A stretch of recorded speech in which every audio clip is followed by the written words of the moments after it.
우리 서로 인사하시겠습니다. 예수님 어서 오시옵소서. 아멘.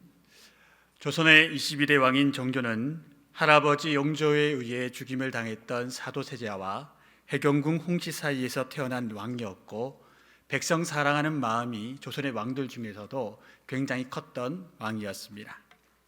그가 지은 문집 홍제전서라는 책이 있는데, 정조 18년인 서기 1794년에 정조가 이런 기록을 남겼습니다. 전복효는 수고로움을 생각해보니 어찌 전복 먹을 생각이 나겠는가. 해산물 중에서 굉장히 고가에 거래되는, 예전에 그랬지요, 전복에 대한 이야기인데, 임금에게 진상 올리는 조선시대의 모든 전복은 제주도에서부터 올리는 것이었습니다. 제주도에서 누가 땄을까요? 해녀들이 목숨을 걸고 맨몸으로 바다에 뛰어들어서 임금에게 올릴 전복을 목숨 걸고 캐어 올린다는 소식을 이 정조가 듣게 되었습니다. 그리고 그 전복이 싱싱하게 한양까지 올라오기 위해 관리들이 얼마나 많은 수고를 하는지도 듣게 되었습니다. 한 사람의 입에 즐거움을 위해서 그 많은 사람들이 목숨을 걸고 또한 인력을 낭비하는 소식을 들었던 정조는 그날로, 이야기를 들은 그날 결정합니다. 더 이상 전복을 진상품에 넣지 말라고 말입니다. 역사는 이런 임금을 어진 임금이라고 기록해 줍니다. 그런데 이야기의 핀트를 조금만 바꾸어 보겠습니다. 200년 전만 해도 전복은 임금님이나 되어야지 한양에서 맛볼 수 있던 음식이었습니다. 그런데 지금은 어떻습니까?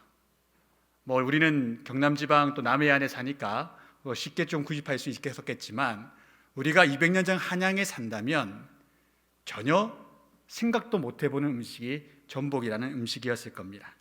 그런데 오늘날 우리 시대에는 전복이 양식까지 이루어져서 10,000원만 들고 나가도, 제가 수산물 시장 가보니까 4개, 5개를 주더라고요.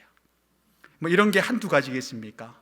조선시대 임금만 먹을 수 있었던 것을 우리들은 마트에 가면 손쉽게 먹을 수 있습니다.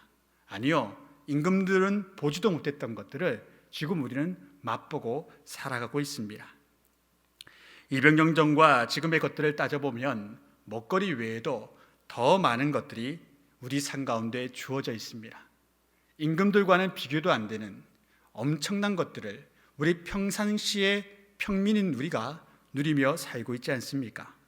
질병에 대한 문제도 그러하고, 통신, 교통, 주거, 의복 등 200년 전 조선시대 임금들과는 비교도 안 되는 삶의 윤택함을 우리가 지니고 살고 있습니다. 더군다나 우리는 일어나 보니 선진국이라고, 경제, 군사, 문화 대국인 대한민국 국민으로 살고 있습니다. 생계에서 한국 여권을 가지고 갈 수 있는 나라가 되게 많은데, 그 중에서도 한국 사람이 무비자로 입국 갈 수 있는 나라가 190개국이나 됩니다. 비자 없이 여권만 들고 가도 출입국 관리사무소에서 그 외국 사람들이 코리안 지나가라고, 그냥 가시라고 말하는 나라가 190여 개국입니다. 여권 파워로만 보면 세계 2위입니다. 우리가 외국에 나가면 국력이 약한 다른 나라 사람들은 귀찮고 까다로운 입국 심사를 밟을 때, 우리나라 사람들은 상대적으로 간편하게 시간을 줄여서 패스를 해주는 것입니다. 글로벌적으로 한글과 K-팝, K-드라마, K-웹툰, K-문학은 이게 이제 세계인들이 공유하고 상식처럼 알아야 될 하나의 문화 콘텐츠로 자리 잡고 있습니다. 정말 자고 일어나 보니 나라의 위상이 많이 바뀌어 있습니다. 그런데 이것이 마냥 좋은 것만은 아닙니다. 한 가지의 문제점이 발견됩니다. 무엇이 문제냐 하면 바로 우리 영성의 문제입니다. 우리가 예전에 힘이 없었고 가난하고 병들었을 때에는 우리의 매일의 삶 가운데 주님 앞에 나와 주여 우리를 불쌍히 여기소서라는 기도를 간절히 하였습니다. 그 영적 고백 속에 우리 영혼의 진정성이 담겨 있어 주님께서 우리를 불쌍히 여기시사, 하나님께서 우리를 불쌍히 여기시사 우리의 기도에, 우리 민족의 기도에 수없이 많이 하나님께서 멈추어 서서 은혜를 주셨습니다. 그러나 현재 우리 한국에 살고 있는 우리들에게는 몇몇 특별한 인생의 고난을 경험한 사람들 아니고서는, 하나님이 주시는 큰 시련을 맞이하지 않고서는 주여 나를 불쌍히 여기옵소서라는 기도를 참 많이 하지 못하고 있습니다. 그저 불쌍히 여겨주세요라는 기도는 하지만 영혼의 울림이 없는 말로써 그치는 고백이 될 때가 많다라는 것입니다. 그래서 혹자들은 고난이 축복이다라는 놀라울 만들을 자신의 간증 속에서 하고 있습니다. 수많은 간증자들이, 우리가 다니엘 기도에 보면 많은 분들이 이와 같은 말을 합니다. 고난은 하나님이 주신 축복입니다. 그 고난 때문에 내가 하나님을 더 붙들 수 있었고, 그 고난 때문에 하나님의 영광을 바라며 버티며 지키며 종국에는 그의 영광 가운데 참여할 수 있었기에 고난이 축복이었다라는 것입니다. 오늘날도 이 지구상에는 하루에 절박한 기도를 드리지 않으면 몰려오는 사탄의 핍박과 세상의 겁박 앞에 쓰러지고 말 것 같아서 주님에게 매달려 불쌍히 여겨달라고 매초 매분 간절히 기도하는 하나님의 백성들이 있습니다. 지구상 위에 지금 이 시간에도 수없이 많은 피울음으로 하나님께 기도 올리는 많은 분들이 계십니다. 북한의 지하교회 성도들이 그러하고 치명적인 가난아라에서 살아가는 3억 명 이상의 이 땅의 크리스찬들도 그러합니다.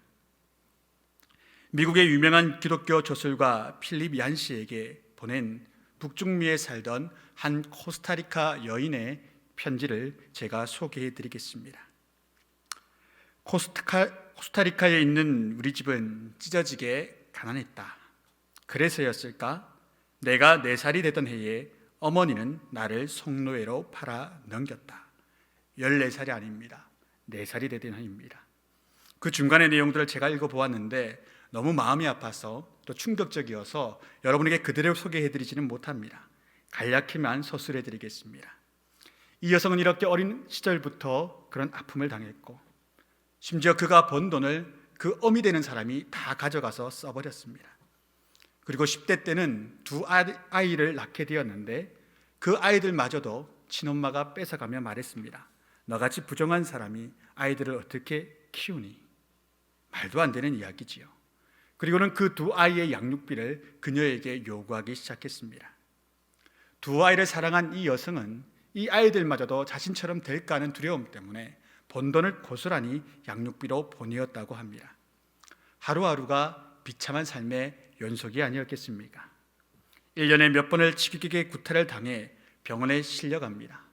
그때마다 이 여성은 의사들의 손을 잡고 나를 치료하지 말라고, 나를 고치지 말라고 이야기했답니다. 왜? 죽고 싶으니까요. 내가 이 삶을 사는 것이, 치료받아서 또 그 끔찍한 삶을 사는 것이 너무 두려우니까요. 어느 날도 누군가에게 맞아 병원에 누워 있었습니다. 그때도 내가 더 이상 살기를 않겠다라고 결심할 때 갑자기 그 마음속에 2아이에 대한 사랑의 마음이 꽉 차게 되었습니다. 내가 죽어버리면, 그 아이들에게 양육비 보내는 이 일을 그만둬버리면 그 아이들의 인생은 어찌 될까? 그 사랑의 마음이 그녀를 사로잡게 되었습니다. 그래서 생전 처음 하나님께 기도드렸습니다. 그녀의 편지 내용입니다. 어떻게든 매춘부 노릇을 그만두고 아이들한테 진짜 엄마가 돼주고 싶었다. 나는 침대 곁에 무릎을 꿇고 생전 처음 하나님께 애원했다. 그때 환상을 보았다. 라합 제단을 찾아가라 라는 글자가 선명하게 보이는 환상이었다. 나는 라합이 누군지도 몰랐고 그 문구가 스페인어도 아니라서 더욱 그 의미를 몰랐다. 그러나 간호사의 도움으로 그런 곳이 있다는 것을 알게 되었고 전화번호를 받아 즉시 전화를 했다. 라합 재단이라는 곳은 기생 라합, 뭔가 떠오르지요? 코스타리카에 있는 기독교 재단인데 이 여인처럼 남에게 팔려가 자의가 아닌 타의에 의해서 범죄 매춘에 희생되는 여성들을 구출하는 민간재단입니다. 얼마나 많은 여성들이 그렇게 인신매매 당해 팔려가 있는지, 그런 재단이 활동할 만큼 이 땅은 악한 땅인 것입니다. 마침 그녀가 전화를 한 때는 휴일이었습니다.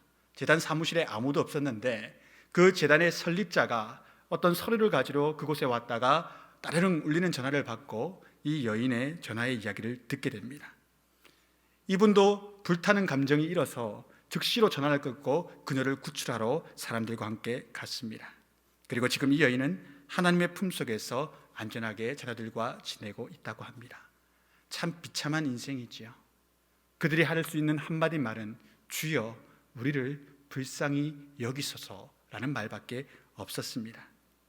오늘 본문 속에도 이 여인과 같은 비참한 인생의 가시밭길에 던져진 사람들이 나타나고 있습니다. 때는 예수님께서 십자가 고난을 받으시기 위해 여리고성을 떠나 예루살렘으로 입성을 하던 그 찰나였습니다. 이때의 일을 누가복음 18장과 마가복음 10장에서도 이야기해 주고 있는데, 특별히 누가복음의 이야기에 따르면 예수님께서는 이 맹인들을 고쳐주셨을 뿐만 아니라 여리고성에서 삭개오를 만나 그와 그의 가정도 구원해 주셨습니다. 또한 마가복음과 누가복음에는 이 맹인들 중에 한 사람의 이름이 기록되어져 있습니다. 이미 여러분이 짐작하시는 대로 그의 이름은 바디메오입니다. 바디메오의 이름은 디메오의 아들이라는 뜻인데, 여기서 디메오는 부정, 추함이라는 의미를 가지고 있습니다. 그런데 유대인들에게는 그런 부정적인 의미의 이름을 자식들에게 물려주는 전통이 없습니다. 그런 관습이 없습니다. 그 누구도 그렇게 하지 않습니다. 그렇기에 우리는 바디메오의 생물학적 아버지가 추함, 더러움이라는 이름을 가졌다기보다는 시간이 지난 후에 사람들이 쉼없는 그 맹인에게 붙여준 사회적 이름이 추함의 아들, 부정함의 아들, 즉 바디메오라고 추정해 볼 수 있습니다. 여리고 사람들은 추함의 대명사, 또한 부정함의 아이콘으로 이 사람을 바디메오라고 불렀던 듯합니다. 또한 마가의 기록에 따르면 그의 직업이 거지로 기록되어 있기 때문에 이런 분석에 대한 설득력이 더해지기도 합니다. 여러분 한번 상상해 보십시오. 아이들부터 어른들까지 여리고성의 모든 사람들이 그 맹인을 바라보며 이 추함의 아들아, 이 부정의한 아들아 라고 이름을 부릅니다. 얼마나 그 인격이 모진 무시를 그 사회로부터 당했겠습니까? 심지어 이 사람들은 신체적 부정함, 장애인으로 태어났기에 평생 유대인이었는데도 불구하고 하나님의 거룩한 성전에 들어가는 일이 원천봉쇄당했습니다. 육적으로도 너무 힘든 삶인데 영적으로도 메마른 삶을 살 수밖에 없는 형편이었다라는 것입니다.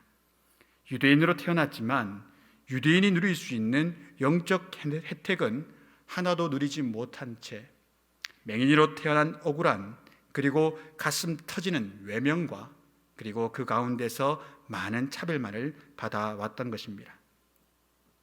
그러나 그럼에도 불구하고 그들은 오늘도 한우 수 없이 하루의 생존을 위해서 자신들을 그리 무시하는 그 사람들에게 작은 자비라도 얻기 위하여 공손히 두 손을 얼리고 머리를 내리까린 채 머리를 조아려 매일 도움을 구해야만 했습니다.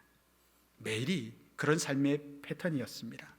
무시당하는 사람한테 다시 아쉬운 소리하고 살려달라 애원하고, 욕하는 사람에게 그래도 좋으니 내게 한 푼만 적선해 주십시오 라는 말을 하는 그런 이들이었습니다. 여러분, 자신을 무시하고 차별하는 사람들에게 머리를 매일 조아리는 것만큼 성인 남성들의 자존감을 무너뜨리는 일이 어디에 있겠습니까? 이 맹인들이라고 왜 자존심이 없었겠습니까? 왜 자존감이 없었겠습니까? 이들도 사내가 아니었겠습니까? 눈만 안 보이지 똑같은 건장한 사람들이 아니었겠습니까? 그런데 이들은 어릴 때부터 아마도 스스로 그 자존감과 자존심을 버리는 연습을 했을 것이라고 추측합니다. 왜입니까? 그 자존감이 내게 살아있어서는 오늘 하루를 살 수가 없습니다.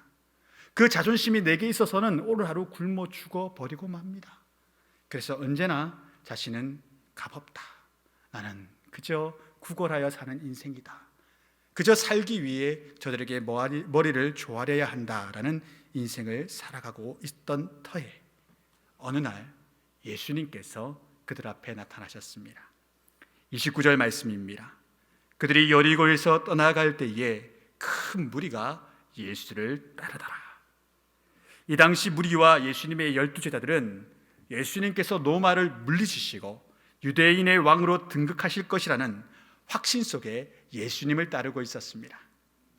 이 사람의 물결은 이곳 여리고성에서 그친 것이 아니라 여리고성을 지나 예루살렘성까지 더 크게 확산되어져 나가고 있습니다. 그런 사회적 들뜬 분위기 속에서 이 맹인들이 길가에 앉아 있다가 예수님께서 지나가신다라는 이야기를 접하게 되었습니다. 예수님의 이야기를 듣자마자 갑자기 이 맹인 두 사람이 어디에 계신지로 모르는, 눈으로 파악이 안 되니 그저 저쪽에서 큰 소리가 들리고 있으니 저곳에 예수님이 계실 것이라는 생각을 하고 크게 외치기 시작합니다. 주여, 우리를 불쌍히 여기소서, 다윗의 자손이여. 이 두 맹인은 예수님을 향하여 다윗의 자손이라고 이야기합니다. 그런데 당시 유대 사회 속에서 다윗의 자손은 십자가에 죽어 우리 모든 인류를 구원해 주실 메시아를 지칭할 때 썼던 용어가 아니라 로마 제국을 무력으로 무찔러 하나님의 다윗 왕국을 재건할 정치적 메시아에게 사용되던 사회적 용어였습니다. 그래서 로마 제국 입장에서는 다윗의 자손이라는 말이 반란 수계라는 말로 들릴 수도 있는 그런 용어였던 것이지요. 그래서 그랬는지 예수님을 따르던 모든 사람들이, 그 군중들이 이 맹인들을 꾸짖어 잠잠하라고 이야기합니다. 로마 군병들이 들으면 예루살렘 성에 들어가 보지도 못하고 이 역성혁명의 기운이 제지를 당할 거라고 두려웠는지 무엇이었는지는 모르겠으나 그들이 그들을 꾸짖습니다. 무리가 꾸짖어 잠잠하라 하되 더욱 소리질러 이르되 주여, 우리를 불쌍히 여기소서, 다윗의 자손이여 하는지라. 여러분, 여기서 이 무리는 예수님을 따르는 사람, 오늘로 치자면 예수님을 믿는 교회 공동체입니다. 예수님의 제자들도 그 속에 포함되어져 있습니다. 그런데 저들은 이 간절한 작은 자들의 외침을 꾸짖고 그들의 입을 열어 말하려는 말을 미리 봉해버리려 합니다. 그러나 주님은 이들과는 정반대셨지요. 예수님께서는 이 맹인들의 외침에 머물러 서서 그들을 부르셨습니다. 지금 예수님께서 가시는 길은 전 우주적인 구원을 위한 구속 사역의 길이었습니다. 그런데 그 구속 사역의 길을 이 두 맹인의 외침 때문에 예수님께서 멈추어 서 주셨습니다. 이 두 사람의 외침 때문에 우주적 사역이 잠시 멈추어 섰던 것입니다. 사랑하는 성도 여러분, 우리는 이런 주님의 모습을 배워야 합니다. 또한 그분처럼 살아야 합니다. 이 땅의 작은 자들이 도와달라는 외침을 들었을 때 혹 우리 마음속에 좀 더 돈 많은 사람한테 부탁하지, 나나 너나 돈 없긴 마찬가지인데, 이 사람아, 당신도 일하는 게 빠듯하지, 나도 여가 시간 없이 일하는 게 빠듯한 사람이야, 내게 뭐가 있어, 혹은 너무 바쁘다고 그런 사람들의 도움의 이야기를 무시하고 지나쳐서는 안 된다는 것입니다. 선한 사마리아 인의 비유에 나타난 악한 제사장과 레위인이 이 이야기를 이미 다 알고 있는, 이해하고 있는 이 땅의 크리스찬들이 되어서야 되겠습니까? 우리는 믿음으로 그 시간 주님처럼 멈추어 서야 합니다. 내가 멈추어 서서 작은 도움이 필요한 사람들의 이야기를 경청하기만 해도 성령님께서는 우리가 그 멈추어서는 그 순종의 장면을 통하여 우리를 통하여 크게 큰 일을 이루시기 때문입니다. 아멘이십니까? 여러분, 하나님의 선한 일은 우리가 하는 것이 아닙니다. 우리가 할 수 없습니다. 우리는 그저 우리를 하나님의 도구로 내어드릴 뿐입니다. 언제나 하나님의 일은 하나님께서 하시고 하나님께서 이루시는 것입니다. 그러니 여러분, 큰 부담을 느끼실 필요가 없습니다. 내가 무엇을 하려고 하면 부담이 됩니다. 내 능력으로 무언가를 하려고 하면 할 수가 없습니다. 그런데 하나님의 일은 내 능으로 되는 게 아닙니다. 그저 나는 순종함으로 나가는 것이고 그것을 이루시고 하시는 분은 하나님이십니다. 그래서 주님께서 주의 멍에는 가볍고 쉽다라고 말씀하신 것입니다. 주님이 이루시기 때문입니다. 그래서 여러분, 어떤 도움의 손길을 필요로 하는 사람이 왔을 때 그저 부정하고 돌려보내고 그러지 말고 기도해 보겠습니다. 어떻게 하면 당신을 도울 수 있을지, 나도 너무 힘든데 당장 돕자고 말하기는 너무 어려우니 기도해보고 이 길을 내가 강구해 보겠습니다. 그렇게만 말해도 그 나머지 일은 그 선포를 통하여 하나님이 일하신다는 것입니다. 멈추어 서신 주님께서 그들에게 물으십니다. 너희에게 무엇을 하여 주기를 원하느냐?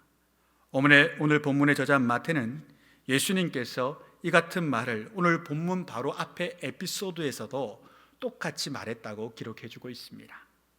마태복음 20장 21절의 말씀을 저와 여러분이 한번 함께 읽어보겠습니다. 예수께서 이르시되 무엇을 원하느냐? 이르되 나의 이 두 아들을 주의 나라에서 하나는 주의 우편에 하나는 주의 좌편에 앉게 명하소서. 예수님의 어머니이자 예수님의 어머니 마리아의 자매이자 예수님의 이모였던 살로메라는 여인이 그의 아들 예수님의 이종사촌 야고보와 요한을 위하여 청탁하는 이야기 장면입니다. 그런데 이 장면에서 주님께서는 맹인들에게 하신 질문과 똑같이 말씀하십니다. 무엇을 원하느냐? 이때 살로메는 우리가 읽은 대로 이제 곧 세상의 왕이 되실 것이라고 믿고 있는 예수님에게 자신의 아들들을 가장 큰 자리에 앉게 해달라고 청탁하고 있습니다. 또한 마가복음에서는 이 청탁을 야고보와 요한이 직접 하였다고 기록해주고 있습니다. 이 두 이야기를 종합해 보면 이 세 모자가 한 마음 한 뜻이 되어 예수님에게 큰 자리 하나 허락해 달라고 청탁하고 있음을 알 수가 있습니다.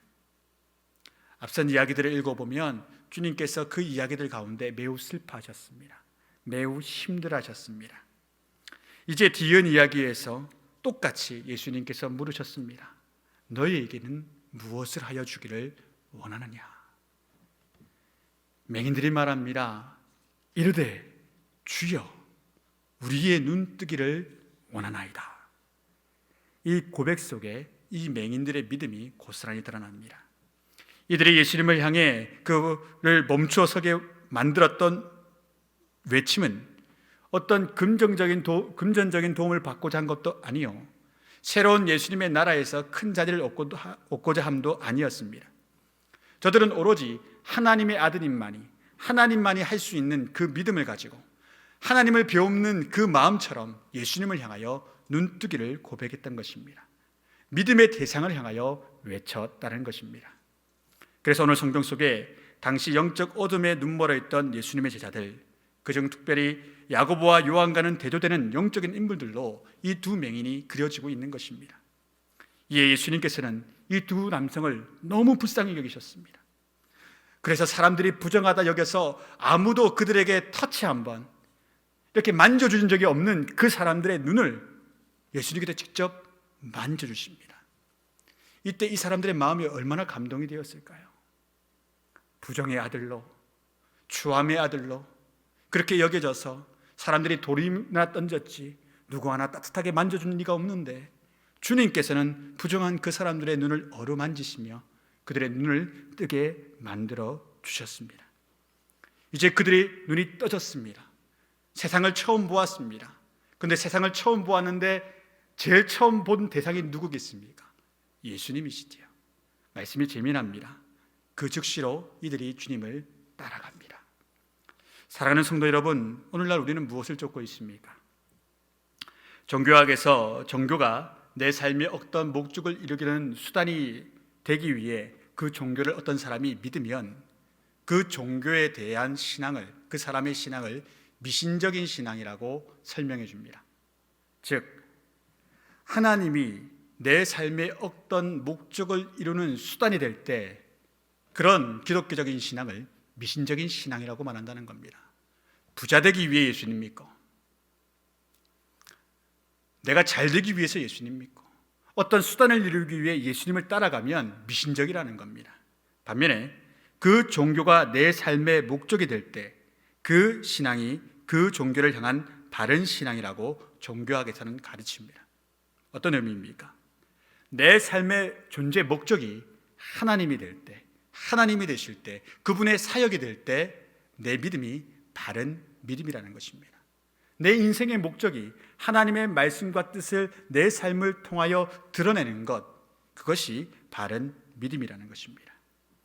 평생 암흑 속에 살았던 이 두 맹인은 예수님의 그 터치함으로 눈이 떠졌습니다. 그러자 그들은 즉시 예수님을 따라갑니다. 그 어떠한 것들을 바라보지도 않습니다. 그 어떠한 것들을 뒤따라가지도 않습니다. 오로지 주님만을 바라보며 주님만을 뒤따라가는 길을 선택하는 것입니다. 이것이 신앙입니다. 사랑하는 여러분, 오늘 우리는 2022년 임명식을 가지게 됩니다. 절대 임명받은 일들을 단순한 교회의 일, 인간적인 종교적인 일로 치부하지 마시기 바랍니다. 이 일들은 단순한 인간적인 종교 활동을 위해 있는 것들이 아닙니다. 강조하여 말씀드리지만 이 모든 맡으신 바 된 사역들은 하나님의 일들입니다. 아멘이십니까? 우리는 단지 그 하나님의 일들에 나를 도구로 내어드리는 것에 불과합니다. 사랑하는 성도 여러분, 이 시간 우리 모두가 이 눈이 떠진 맹인들처럼 주님만 바라보며 순종하고 살아가기로 서약하는 2022년의 임명식이 되기를 바랍니다. 그리고 그 소명을 철저히 이루어 그 소명 감당함이 기쁨이 되는 2022년 한 해가 될 수 있기를 주의 이름으로 소망드립니다.